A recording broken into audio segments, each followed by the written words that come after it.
Hey there, 2K roster aficionados. It's John Markish, also known as the Real 2K Insider. We're back with another episode of the NBA 2K roster review. I'm changing the structure a little bit of the beginning in an attempt to create a more dynamic flow to the analysis. So we're not going to be reviewing the teams in order, and I'm ditching much of the intro spiel that could just be put in like the show in the YouTube description, all that stuff, where to find the roster, etc. So let's just jump right in. I'm reviewing 8 games that were played on January 3rd, 2021, and we're going to start with the Boston Celtics. We're going deep. We're going really deep on this episode, as for whatever I didn't intend to. It just like I saw a lot of things that came to me, and couldn't stop. So I spent like 10 hours working on the outline for this episode and figuring out what associated rating changes and stuff we were going to make. So hope y'all appreciate it. We're starting off with the Celtics versus Detroit Pistons game. Pistons, or rather I should say the Celtics beat the Pistons 122 to 120. Celtics went up to 4-3 on the year. Jaylen Brown, he had 31 points, shot 13 of 16 from the field, including 5 of 8 on threes, which means he was 8 for 8 from 2-point range. I edited Brown in yesterday's episode, but we're going to touch him up again after this game, just going over his shooting lines for the year. At the rim, he's 24 of 32, which is good for 75%. He's only dunked twice this year, so a lot of that is coming on layups. From close range, he is 23 of 40, good for 58%. And for mid-range, he is 15 of 20, good for 75%. So we're just going to boost his shooting ratings just a little bit higher than what we put them at before. He has an argument for being the Celtics' best player this year, and that's saying something, obviously, because they have Jason Tatum. I think it's safe to say that Brown is a better scorer than Tatum at the very least, as we look at his close and mid-range ratings. Tatum's better at creating his own shot, but Brown is better at making the shots. So it's possible that Brown is their best player this year, as that's what the numbers would reflect, although Tatum has the better all-around game.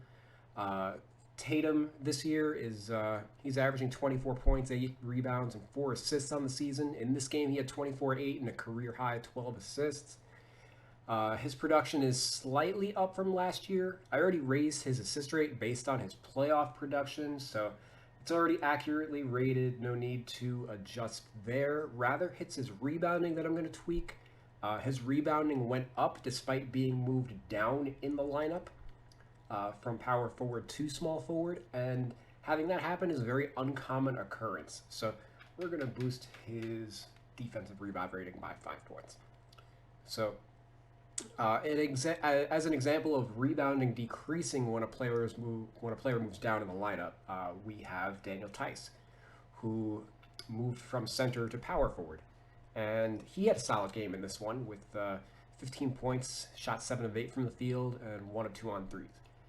But Theis's offensive rebound rate has sliced in half this year. It's 4.3%, down from 9.7%. He's spending more time on the perimeter, while Tristan Thompson is more or less filling the role that Theis had last year. So the dilemma the Celtics have is Theis isn't really a good enough shooter to be a floor stretcher. He's only 3 for 16 on threes this year, but they don't really have anywhere else to play him. And the other options that they have at the 4 aren't much better, at least if they're committed to playing Tatum at the 3. So even worse than that, actually, is he's not shooting the ball well, right? And he's not getting offensive rebounds, so he's not getting to the line either. He's only taken 4 free throws to his 41 field goal attempts. So he's very much a fish out of water right now. His numbers are definitely hurting, but he's always going to be that glue guy doing things for the team, making the sacrifice play. So, but as such, his overall's clearly pretty high right now relative to his actual value to the team. Bear in mind that he was at center last year, which the ratings in this game are kind of ridiculous. You know, he rates lower at center, which is his natural position, and he rates the same at small forward as he does the four. Like, I don't know about the formula in this game for the positions, but we're going to drop Tice's draw foul rating a substantial amount, and his rebound rating, offensive rebound rating, will drop by 15 points. And that drops him down to an 81. And then Peyton Pritchard. Peyton Pritchard has emerged as the Celtics' best bench player. He's playing 22 minutes a game, which is the most of any backup, and that includes Jeff Teague. So that's a situation that's worth keeping an eye on once Kemba comes back. Pritchard, he played 4 years of college, so he's NBA ready. Similar to Desmond Bane of the Memphis Grizzlies, he's another 4-year player that's playing well early despite his low draft selection. He was taken 26th, but Desmond Bane was taken 30th. The low draft selection is more indicative of the overall ceiling for these players rather than where they're at now. They should be ahead of where other rookies are now. So per 36 minutes, Pritchard's averaging 11 points, 3 rebounds, 4 assists, 2.6 steals, and he's shooting 51% from the field, so very solid and efficient overall. We're going to boost his close shot rating a bit because his floater game has translated to the pros. We're going to drop his draw foul rating by 10 points. This rating's always a little tough to nail down when players go from being stars in the college game to role players in the pros. You never really know exactly what their shot profile is going to look like. Pritchard, for the most part, is playing off the ball rather than on the ball, which hurts those numbers. And speaking of playing off the ball, that means that I've changed his position to shooting guard, even though he played 4 years of college as a point guard. He's very much a secondary playmaker in most of his lineups, so we're dropping his pass vision rating a little bit to reflect his lower assist rate. But we are going to raise up his offensive consistency given how efficient he's been on offense. And we're going to raise his steal rating as that has also translated to the pros. And finally, we're also going to adjust his intangibles rating and bring that up by 10 points. The reason being, I've mentioned my intangible scale before, but basically I view a 70 as he's a role player on the team. He's like their 6th or 7th man, so that's the rating I want there to give him a slight boost to his overall rating, and he goes up to a 76. Now, they played against the Pistons, who played a solid game overall. They only lost by 2 points. They are 1-5 on the year, but so anytime they almost win a game, that's like half a victory, right? But let's start off with the minor notes for this team before we dive deeper. Josh Jackson, he sprained his ankle, and he's probably going to miss tonight's game. And Delon Wright would probably start in his absence, is my guess. But we're going to talk about Blake Griffin because I saw a little bit on Twitter of people were speaking ill of his athleticism during this game. I take it a lot of people haven't watched the Pistons very much over the last 2 years, but this, the hype. The Celtics are a popular team, so there were more eyes on the game than usual, and a lot of people were saying bad things about him. He had 13 points, 3 rebounds, 4 assists, was 4 of 14 from the field, and 3 of 10 on threes. So he took 10 threes versus 4 twos. And if you think about Blake Griffin, the player that he was when he came into the league, like you would never thought that he'd be at this point. And so I got around to watching the recap of this game. And I kept my eyes on him as I watched the entire NBA.com 10-minute recap, whatever they post on YouTube, showing the highlights or whatever, mostly the made baskets. And it was painful watching him out there because, again, when you consider what a phenomenal athlete he once was, 10 years ago, he's a ghost of himself. He looks like Zach Randolph out there, like a complete ground pounder. That once was. It's like when Sean Kemp got fat, I guess is another comparison. Like it's so like off-putting to see these guys that were skying for some of the most memorable dunks in history, and now like they can barely even jump. So I had Blake rated sort of in between his All-Star 2019 season and his dreadful 2020 season. His rating for last year probably would have been in the 70s if we went straight off of 2020, whereas his All-Star season probably would have been like 87, 88 overall. So I more or less have him in between that. So we're gonna deep dive really deep on him because we're gonna do some brain surgery here, and it's not gonna even change his overall rating very much. We're gonna raise his 3-point rating. It's very low at 69. He shot 24% last year, but he's at 39% this year, and he was 36% in 2019. He's 33% for his career, so I'm just more or less restoring him back to normal. We're gonna drop his dunk rating. Where's his dunk rating? Oh, it's to the left. Okay, so we're gonna drop his dunk rating by 15 points, and we're also gonna drop his standing dunk rating by 10 points. He only dunked 5 times last year in 514 minutes, which was 2% of his field goal attempts, and he's 0 dunks this year in 126 minutes. I looked up his alley-oop rate.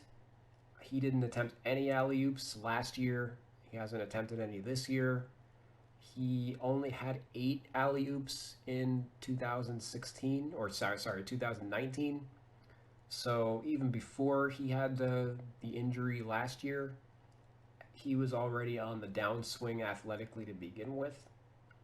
And this dunk rating is more or less what you would give a Kevin Love or a Zach Randolph. He's 31. I don't anticipate this coming back any soon, and we're gonna cover this again later. But we're gonna go to his draw foul rate. Obviously, with his athleticism declining, he isn't attacking the basket as much anymore. So dropping that down, as he's mostly just he's a stretch 4 3-point shooter. His ball handle rating, it's crazy. He really turned into such a ball dominant, like really highly skilled slasher, and he hasn't done that at all this year. Last year, even when he was struggling with the injury, 20% of his offense was as a pick and roll ball handler, which is crazy because he's a power forward. That's an absurd level. I think it's like top 3 among power forwards in the league, and like way more than guys like Giannis, for example. And he also had 9% of his offense come in isolation. So 29% of his offense was like as a guard gets their offense, but he's playing the 4. His usage rate this year is just down to 20% from 28%. So he's definitely not looking for one-on-one offense on the ball at all. He's really just playing a complementary role.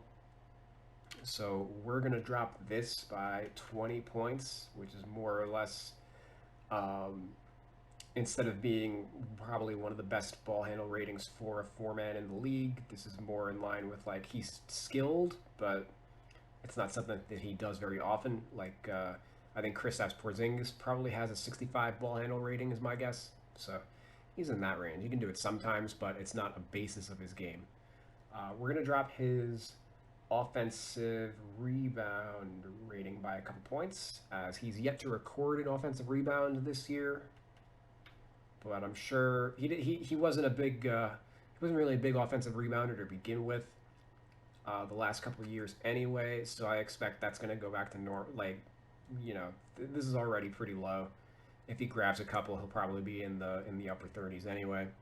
We are going to raise his defensive rebound rating though, as like the 3-point rating.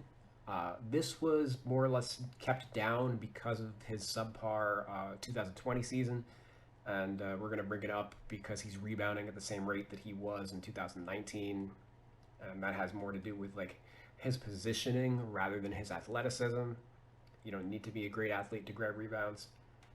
We're just going to lower that because it was 5 points too high to begin with. And we're going to drop his athleticism, as he really like looks like a statue out there. On offense and defense, he's just standing in one spot for the most part. And oh, I don't know why ball speed is nowhere near actual speed. We have to go hunt for it. There we go. And vertical goes without saying that he's not the same jumper that he was before. Might even deserve less than a 60. I didn't really analyze it too hard. And we're going to drop his hustle rating. As I just mentioned, he barely moves now. So we're going to put him at a 70. And all of those changes only dropped him by 1 point in the overall rating column. So we're going to drop his intangibles by 10. The reason is, as I've mentioned with my intangible scale, I basically tier this off of the player's ability, like what their role is for the team. A 90 would be like an all-star player, like the player that he was in 2019. And it's pretty clear that he's going to be filling a more complementary role. He's not a bad player by any stretch, but he's just like an average. He's a starter, like Lauri Markkanen or Julius Randle. You know, effective, but not the man or a man. And I dropped that by 10 points, and his rating still didn't move. You know, which was wild. So we have to go even deeper. And I look at his badges. He has 28 badges, and looking at some of these, like 2K's got him. All of these are graded like he's in his prime. These are, forget about he was a shell of his former self last season. He shouldn't have all these golds.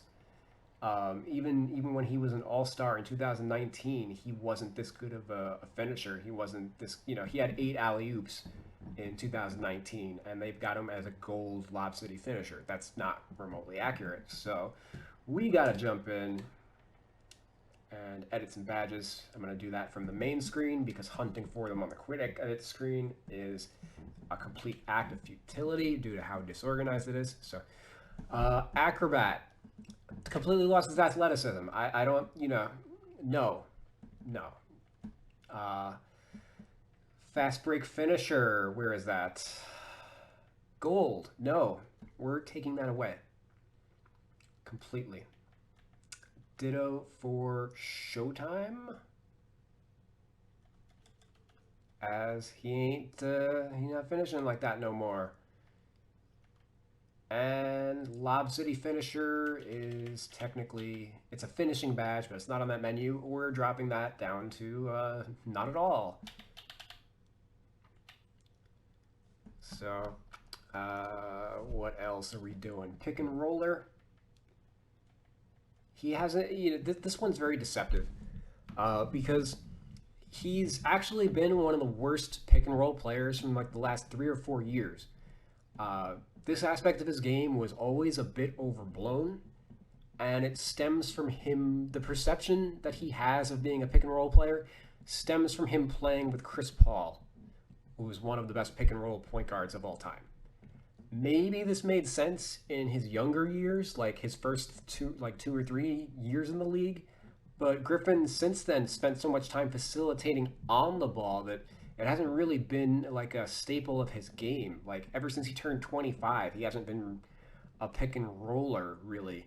If anything, he's more of a pick and popper.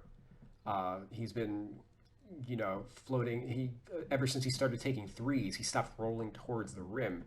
So we're dropping this from gold. Like gold is what I would give somebody like a Clint Capella or a Christian Wood or like a prime Tyson Chandler, like the very best rim rollers in the NBA, and Blake just was never really at that level.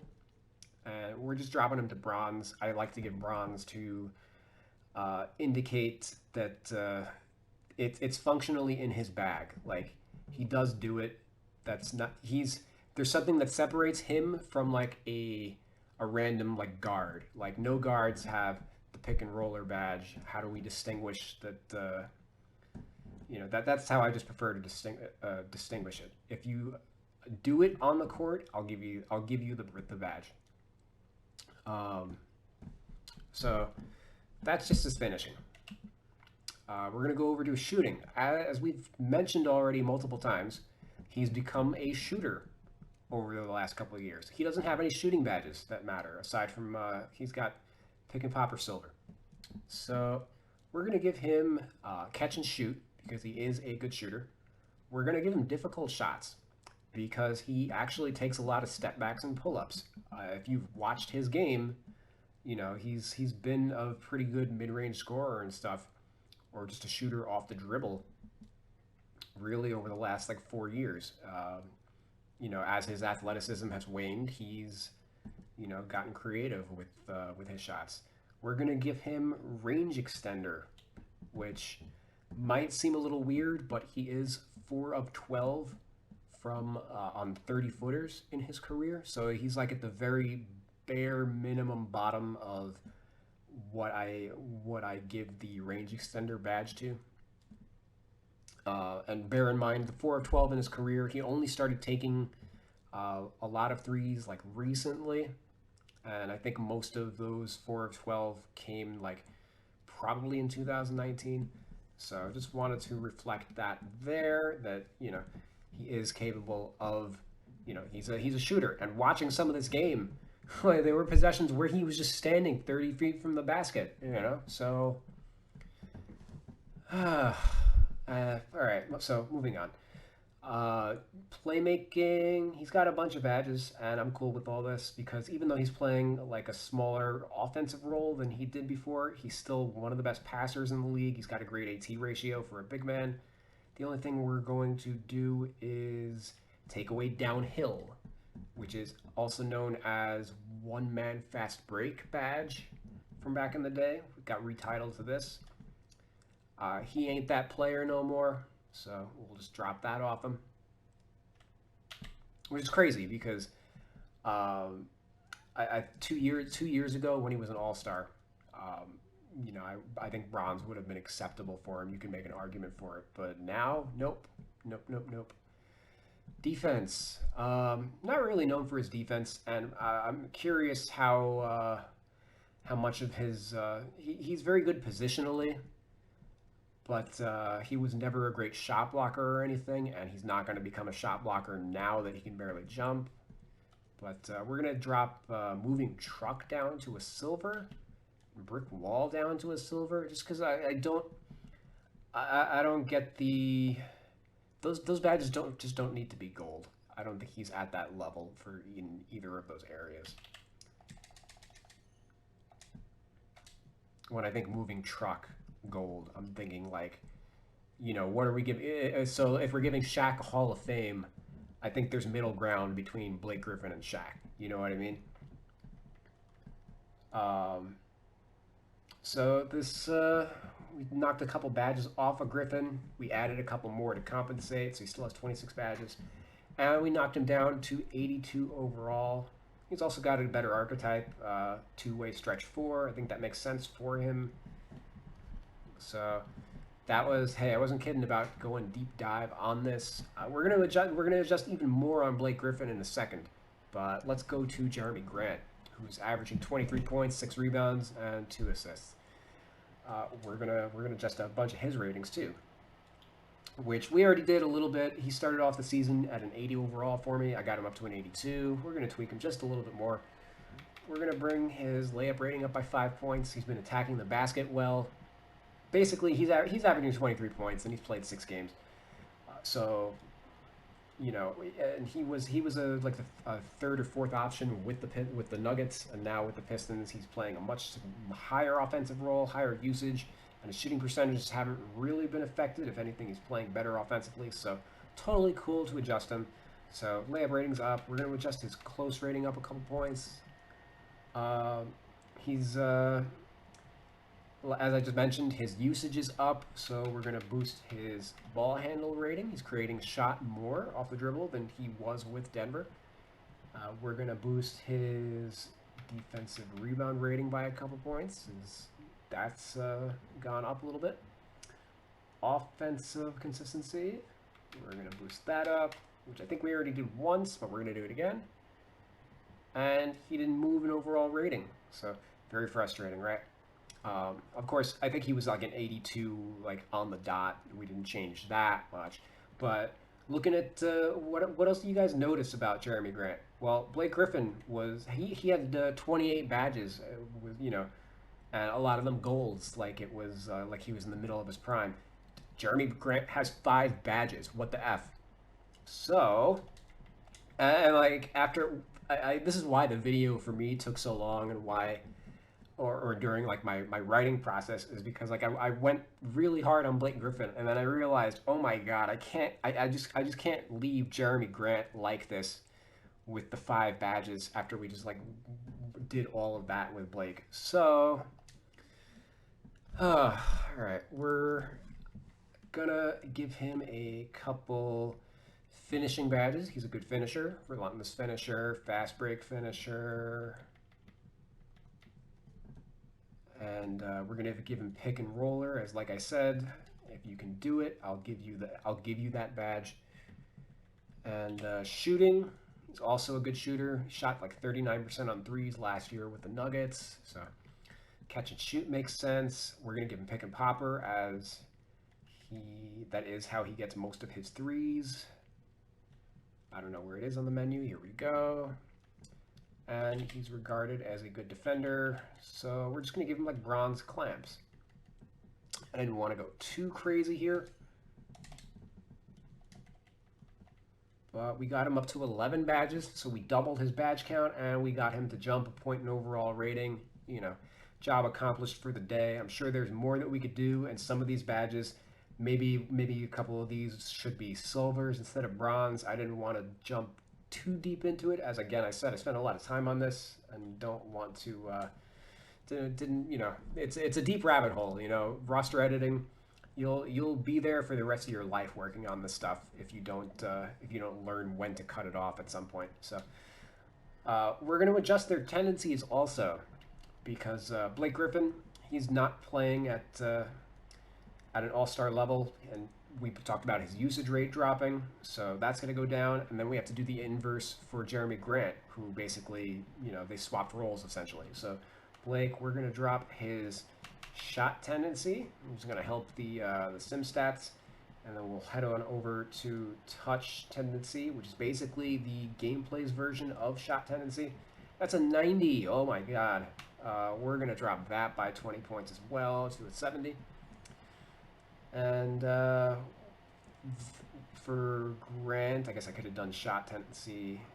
I can do these guys simultaneously since everything changed. He's a 55. No, we're gonna jump that up to a 70 and head on over back to the touch. And we're gonna bump that up by 20 points as well. Layups, or not layups, alley-oop dunks, not alley-oop passes. Oh no, that is alley-oop. Okay, the other one was alley-oop passes.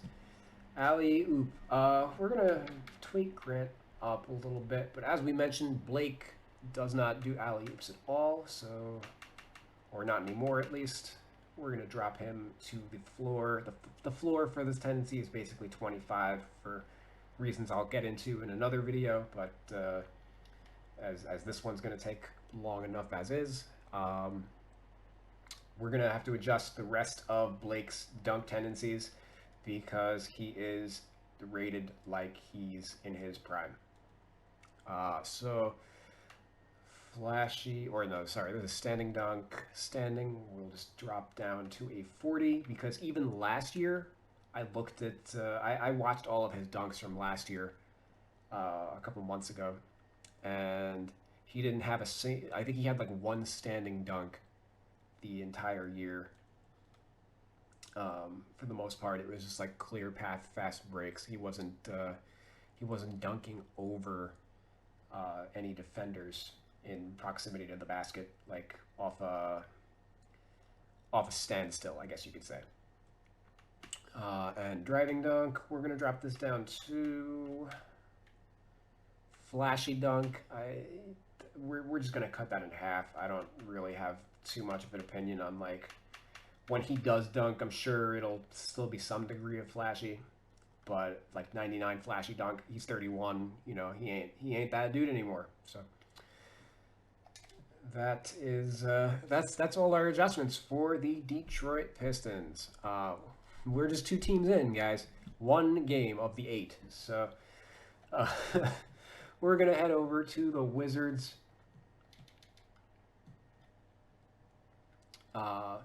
They beat the Nets by 1 point to get their first win of the year, 123 to 122. Russell Westbrook and Bradley Beal shot 16 of 50 from the field combined, and the Wizards still won, which is wild. Westbrook, he had 24 points, 5 rebounds, 10 assists, but he shot 7 of 25 from the field, garbage. Bradley Beal, he had 27 points, 10 rebounds, 5 assists. Thomas Bryant, he had 21 points, 14 rebounds, 9 of 12 from the field. He's 26 of 30 from the field over his last 3 games.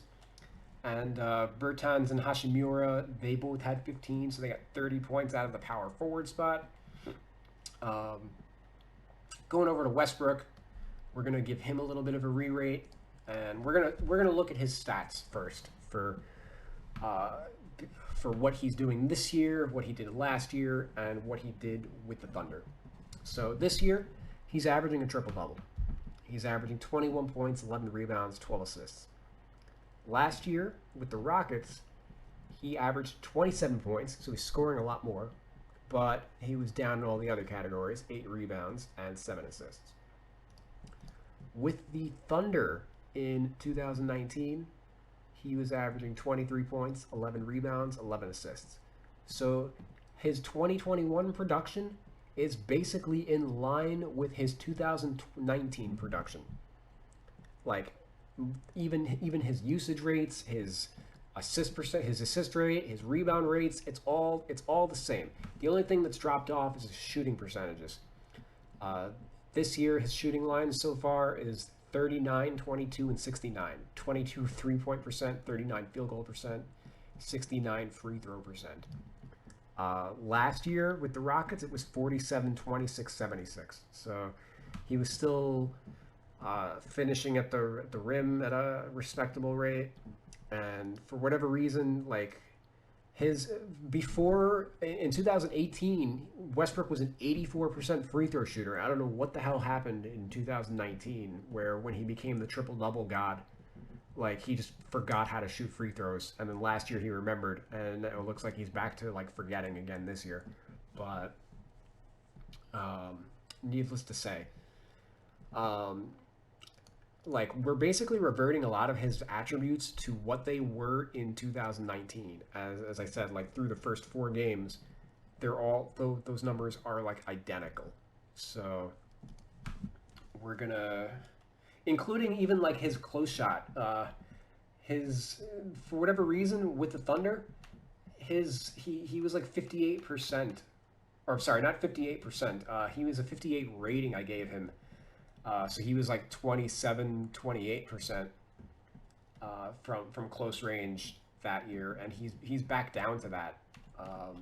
Currently only 7 for 31 from the field, from 3 to 15 feet. That's under 25%, like 23% I think from the field, from this range. So like 60 is still being very generous. You know, I'm expecting him, you know, the things to average out, but this is one of the big reasons why his shooting percentages are so trash. He has no floater game really to speak of. We're dropping his free throw rate down again because, as we said, for whatever reason he's back to struggling again. His mid-range rating's fine, and he actually he was bullying Landry Shamet in the post. So like that part of his game, no change is needed at all. We are going to drop his dunk rating as 80 dunk rating. Like right now, he only has 1 dunk through 5 games, which is the lowest rate of his career thus far. Um, I think only 2% of his shots are dunks right now. He's 31 years old. He's not, and he's coming off of a knee injury. So I think, dropping him down to just being like an average dunker for a guard, I think is fine. And if he goes on a rampage, that's easy enough to boost, 5 or 10 points or whatever as necessary. But I think it makes sense, and it's probably gonna hold. Passing, we're gonna raise his pass ratings up because his assists are up. He took a little bit of a backseat to James Harden last year, but he's back to stat padding once again. And we're gonna boost his rebound rating. As we mentioned, he was only grabbing 8 rebounds a game last year, and he's back to grabbing 11 now. So got him at the 90. Yeah, at a 90, basically the best rebounding guard of all time. And offensive consistency, because he hasn't been able to shoot efficiently, we're dropping that by 10 points. His steal rate is down, so that gets knocked.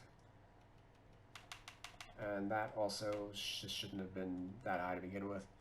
So I think I must be missing something because, you know what? I think it's his layup. Because, yeah, it's his layup. Okay. Because he's not finishing as efficiently as he was last year. So I docked that 5 points. And that drops him down to an 88 overall. It's worth noting that this rating is where I have John Wall at the moment. So, interesting trade for the Wizards, huh? And there are 2 residual rating changes that we need to make because of what we did to Westbrook. So, because of the nature of like basketball and statistics, there are only so many possessions in a game. If one player is greedy with the rebounds, it's taken away from somebody else's rebounds. Or if one player is grabbing, not grabbing, but like dishing out 10 assists a game, that's taking away from somebody else's assists. So Bradley Beal last year the Wizards didn't have a point guard, so he was the primary facilitator. Now that Westbrook's in town, Beal's assists are down to their average levels. So, because of this, we're going to drop Beal 5 points in his pass rating. He hasn't shooting the ball particularly well from 3-point range, but I'm not worried about that. That's going to come around before long. And Thomas Bryant, his rebounds are down, similar to how Steven Adams' rebounds were down the entire time that he played with Russell Westbrook. So we're going to drop Bryant's rebound rating. And, we mentioned that he's been scoring the ball at a stupid efficient rate. He's 26 of 30 from the field in his last couple games. 80, I didn't have time to really crunch him and, get his rating up, but I don't like him at an 80. I think in general, especially because his rebound ratings got lowered and are kind of low to begin with.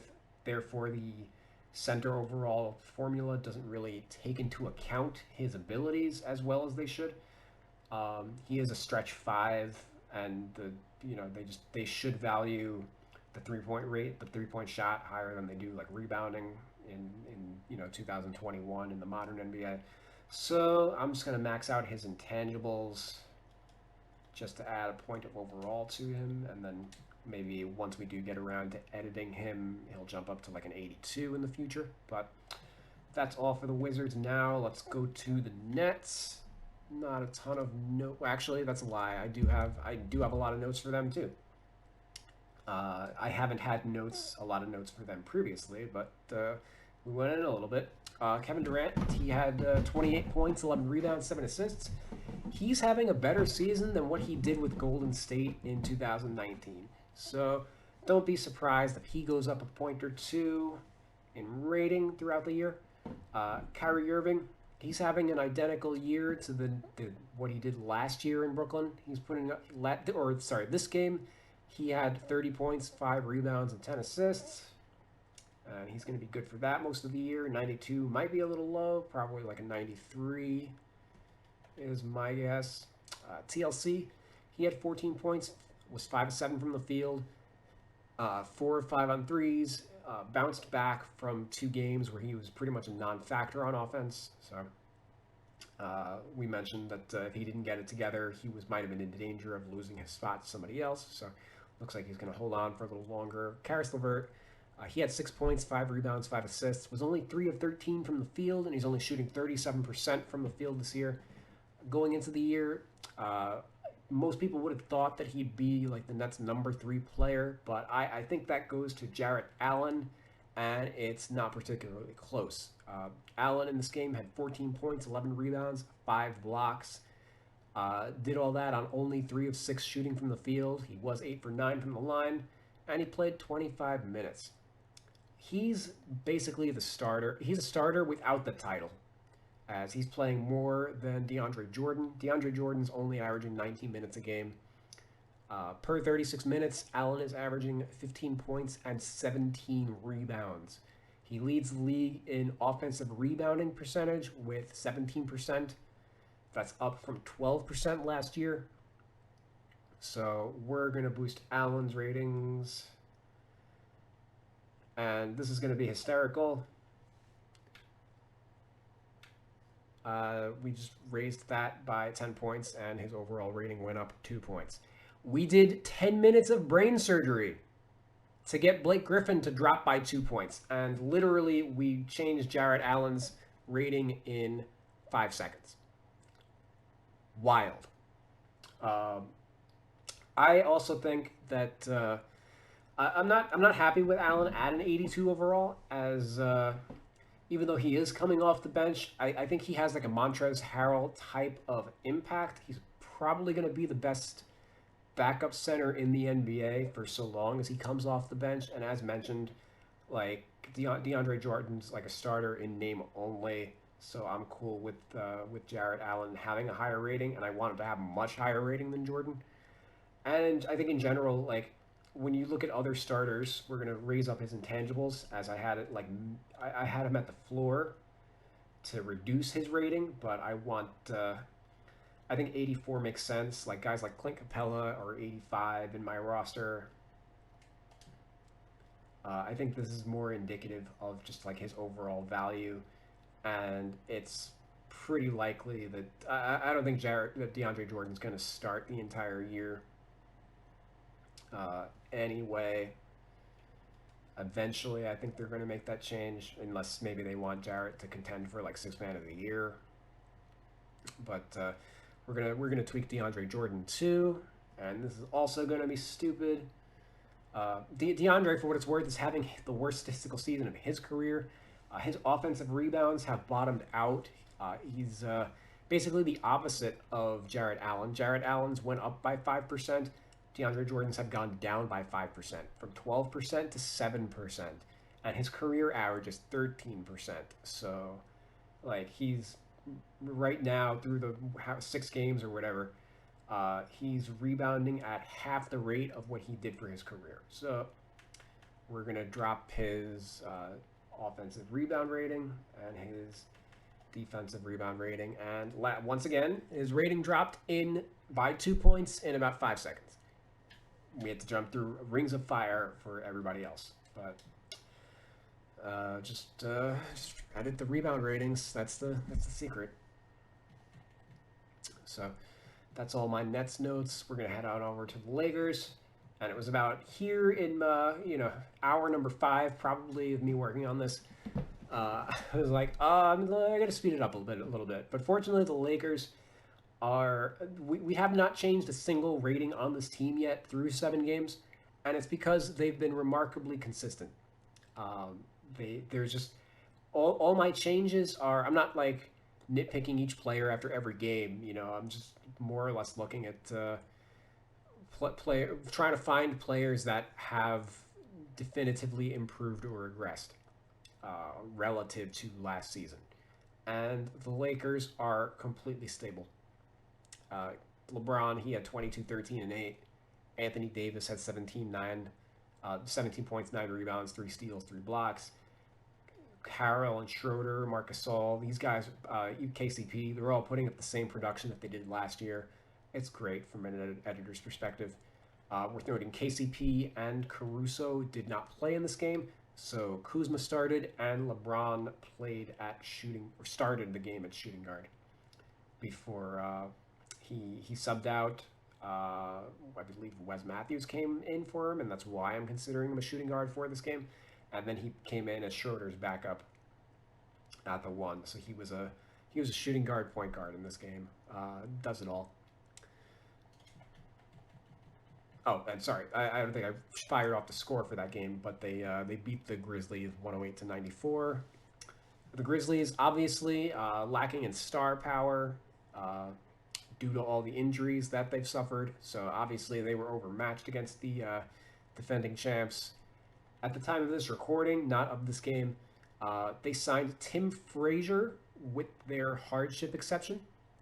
His last NBA game was almost a year ago. Obviously, the team needs help at point guard while Ja's out. So, but Frazier obviously isn't very good, hence why he wasn't in the NBA for a while. He's basically a poor man's Tyus Jones. Good passer, but very limited offensively.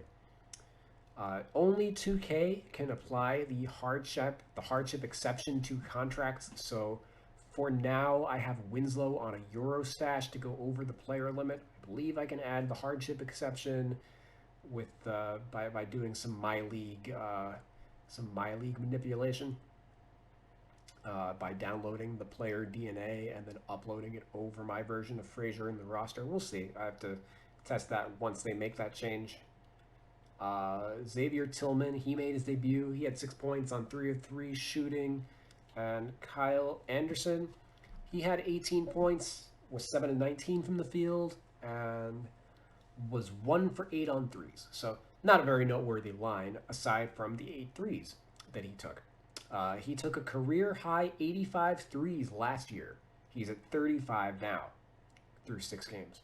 He's tripled his rate of attempts, and that's after doubling it last year. So he's shooting threes. He's not really making them. He's only hitting like 29%, which is what he did last year. But he's taking the shot, and therefore we're not adjusting his rating, but we're adjusting his tendency rather.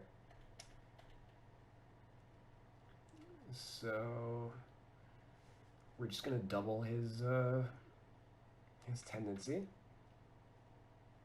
and we'll boost that up by 5. And that's it. Going over to the Nuggets. The Nuggets beat the Wolves 124-109. They move up to 2-4 on the season. Leave it to the Timberwolves to break a team's losing streak. Jamal Murray, he had another solid game. Not just solid game, great game. 36 points on 13 of 20 shooting. And Nikola Jokic, he had 19 points, 12 rebounds, 12 assists, had his 4th triple-double of the season. We already maxed out Joker's pass ratings in the last Nuggets segment. Today we're going to boost his draw foul rating, as he's taking 1 more free throw per game, despite taking 3 fewer free throws per game. And whoops, actually I already did this pre-show, it looks like, so I had him at a 70. And I bumped him up to an 80. No change to the overall. Oh man, I effed up. I did this change already. Okay, so Michael Porter Jr. I boosted him by a point. He's quarantined at the moment, so Will Barton started. But I did just want to. I basically looked at every team's stat page as I was reviewing the box score just to see what's going on. So Michael Porter. He's averaging 20 points on a shooting line of 57, 42, and 88 through 4 games. He also has 78 points to 2 turnovers. Sorry, that's hard to say. 78 points, 2 turnovers. So those numbers are absurd. I boosted his close shot rating by 5 points, as he's 7 of 12 this year. Last year he was 29 of 89, which is good for only 32.5%. So At the very least, I thought we could improve that a couple points. I brought his shot IQ up by 5 points. And I brought his intangibles rating up by 10 points. As I think I mentioned earlier in the video, 90 is where I consider like an all-star level of role. And he's playing at a level and age like comparable to Jamal Murray. You know, Jamal Murray is 23 years old and putting up the numbers he's putting up. Porter's 22 years old putting up the numbers he's putting up. So I think it's pretty safe to say that Porter's going to have at least a couple all-star games in his career. And maybe not this year, but maybe in the next few. So we just bumped his rating up there. And Jermichael Green, he was Joker's backup in this game. It was his second game, and he backed up Joker in the first game. So I'm pretty comfortable changing his position to center. Although he did play next to Joker in the fourth quarter. That is worth noting, but he did play all the backup minutes. Hartenstein did not play. So, yeah, changing Green's position. And as a result, we are also changing PJ Dozier, as he's played the majority of his minutes at the 4 this year. Last year, I had his primary position at point guard. I had him as a point guard, shooting guard. And this year, I have him as a power forward, small forward. So, that's today's NBA. You know, but that's why they love him, because Dozier does whatever coach wants him to do. And obviously he's a tough player that, you know, he's 6'6", 205, but he'll guard 4 positions. So going over to the Timberwolves, who they've lost their last 4 games after starting out 2-0. Malik Beasley, he had 25 points, 7 rebounds, 5 assists. Shot 10 of 16 from the field. I only have him at a 78 overall, and that's got to change next time that I work on the team. He's definitely going up. He's the second best player on the team right now, not D'Angelo Russell. So I will definitely be adjusting their ratings shortly. Like, I wouldn't be surprised if I dropped Russell by 5 points and Malik Beasley up by 5 points, because that's basically how they've played this year. Jarrett Culver also should be going up shortly, as he's a 74 overall rating, but he's been playing very well as well. He had a couple bad games, but he bounced back today with a season-high 20 points, 6 rebounds, 3 steals, 8 of 13 from the field. It is worth noting that he was starting at small forward in this one rather than starting at power forward. I don't think that worked out at all. And I'm going to chalk up his bad games. Like, he had a 1 for 10 shooting game. I'm going to chalk up that to just playing the 4. He's a little at 6'6", 195. He's not really a 4. They started Juan Hernan-Gomez at the 4 this game, although he didn't really do much. The big notable, I would say, is they moved Naz Reid back to the bench, and they started Ed Davis, which I think makes sense, as you know, Ed Davis is kind of a shell of his former self, but he's a veteran, understands defense. Naz Reid is still learning how to play, and they were getting killed defensively with him out there. So pushing Naz Reid to the bench makes him more of like the 6-man role, balances the offense a little bit as well. So they made that swap. Worth noting that also that Anthony Edwards was quiet in this one. He only scored 4 points in 25 minutes. Which is the first game that he didn't score in double figures. He also only took 4 shots in 25 minutes. His previous low for shot attempts was 12. So I'm not exactly sure what happened in this game. I didn't watch the highlights, but this game was in his scouting report, essentially.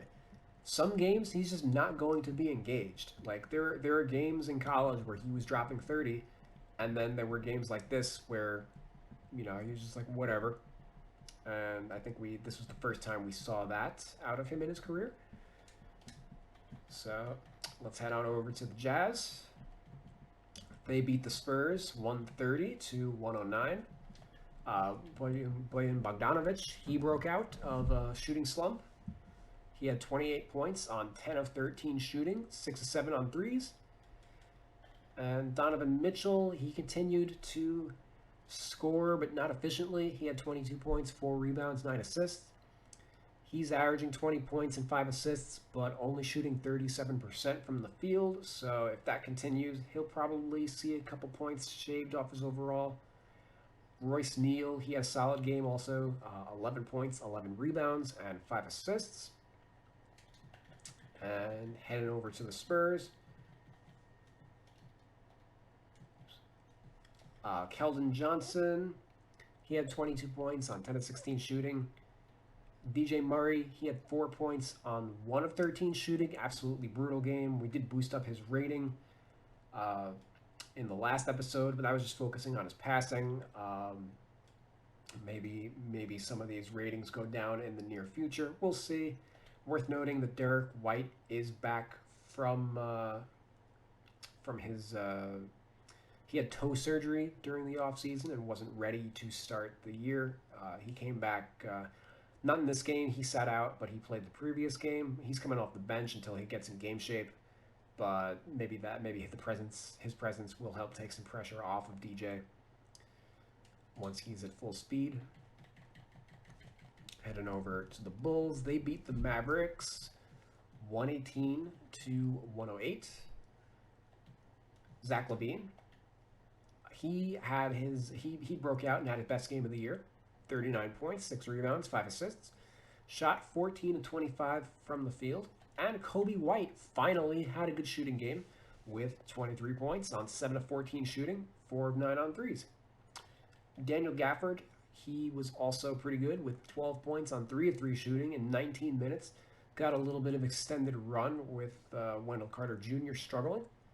And Otto Porter continued to start with Lauri Markkanen out of the lineup. Heading over to Dallas.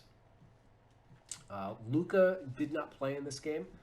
Jalen Brunson started in his place, and he had 31 points, 5 rebounds, 7 assists on 11 of 17 shooting. So Luka sat out, but they basically had Luka off the bench or waiting. They have 2 Lukas, whatever I'm trying to say.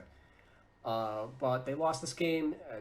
Josh Richardson and Tim Hardaway Jr. combined to shoot 9 of 29 from the field, including 5 of 19 on threes. Both players are struggling with their shot, and they're likely to be adjusted in the near future. Going over to the Clippers. They beat the Suns 112 to 107. Kawhi Leonard struggled with 15 points on 4 of 21 shooting, but was bailed out by Paul George, who had 39 points, 15 of 24 from the field, 7 of 10 on threes, 2 of 2 from the line. Kawhi got bailed out by Paul George, and I can't believe I just said that. It's becoming increasingly clear that we're getting the 2019 version of Paul George, and that's the version that finished 3rd in the MVP race. If anything, George right now might even be a slightly better version of that, as the 2019 Paul George had a very subpar second half due to that's when he started to have his shoulder issues. So if George is back to full health, it's possible that he's the better player of these two this year, which I think most people would have considered unfathomable entering the year. Kawhi's only shooting 40% from the field, while George is shooting 51% on the same volume. So George is hitting 49% of his threes and 93% of his free throws as well. Like, ridiculous efficiency. We've already updated George before, but we're going to do it again. As, he's having even more success. I'm not afraid to revert him to his prior version now. So 89 close. That's boosted by 13 points. We're going to boost his mid-range rating a little bit. We saw his archetype change there. Boost the 3-point rating up a little bit. His free throw rating up by a point. And we're going to max out his offensive consistency, which I can't believe I just said that. But all that boosts George to a 92 overall. And again, he's currently the number 2 rated shooting guard in the league behind James Harden, and would rate higher at his natural 3. Really, I'm waiting for him to He had a subpar year last year defensively. I'm not sure if that's changed yet because I believe offhand that the Clippers are 22nd in defensive efficiency so far. So even though they have some great wings, Tyronn Lue, he's still proving himself as a defensive coach. So George didn't have a great defensive year last year. So some of his ratings, like his defensive consistency, is still a little low. So I would need to see a couple metrics that would make me want to raise him up there, and maybe that's what'll get his rating higher. What actually really separated him when he played for the Thunder that made him an MVP candidate is he was basically the best defensive small forward in the NBA, or right there on like the same level as Kawhi. And then he slipped last year with the Clippers. So if Paul George is going to play that level of defense, then yeah, he's a top 10 player in the NBA most likely. And worth noting, Nick Batum, he had 14 points on 4 of 7 3-point. He started 7 games for Marcus Morris, and he's having his best season in years. Total bargain at the veterans minimum. He's going to go up shortly. I consider him, right now he's at a 76, but it's pretty clear that he's more valuable than like Pat Patterson or even like Luke Kennard or Reggie Jackson. Going over to the Suns, who lost this game. Devin Booker, he had 25 points, 8 assists, only 2 turnovers, so he finally got that under control. And shot 7 of 13 from the field, 11 of 12 from the line in this one. Chris Paul, he had 15 points, 9 rebounds, 6 assists, 6 of 12 from the field against his former team. Solid game overall, although not like superstar quality or anything. Deandre Jordan, he had 24 points, 8 rebounds, shot 9 of 12 from the field. And Dario Saric, he had 15 points in 17 minutes off the bench. But I guess the only guys who didn't perform really were Michael Bridges and Jay Crowder. They combined for only 13 points on 3 of 13 shooting. Obviously, they were going to have their hands full with the Clippers' wings on the defensive end, so that might have been a factor. And finally, we're going to get to our last game on the docket. The Warriors beat the Blazers 137 to 122. And it's not often that I eat crow, but oh man, is it glorious when I do. Last episode, I said that Dame had passed Steph. Oh boy. Curry, as most people know by now, he scored a career-high 62 points. He also had 5 rebounds and 4 assists. Shot 18 of 31 from the field. It was 8 of 16 on threes. 18 of 19 from the free throw line. Obviously, nobody saw an explosion of this magnitude coming. I'm happy that Steph is still capable of these monster games. He hadn't dropped 50 since October of 2018. The Blazers, they played some absolutely atrocious defense in this game. They played Enes Kanter heavy minutes, which is a total gift.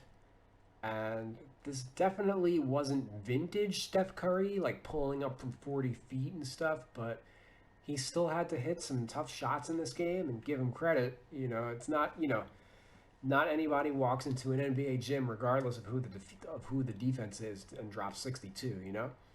It's probably not a coincidence that this was Draymond Green's first game back from injury, and he had 8 assists in 28 minutes. So maybe he's the key to Steph having games like this. This performance, as great as it was for Steph, it brings him up to only 36 3-point percent on the year.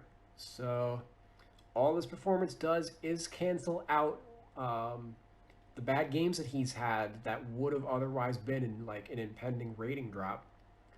So we can afford to wait a few more games before making any adjustments to him, as obviously this is a pretty significant development to how we are going to evaluate him this year. And obviously, if he's going to produce at that kind of level, it greatly raises the Warriors' playoff chances. Worth noting, like the rest of the Warriors all played well.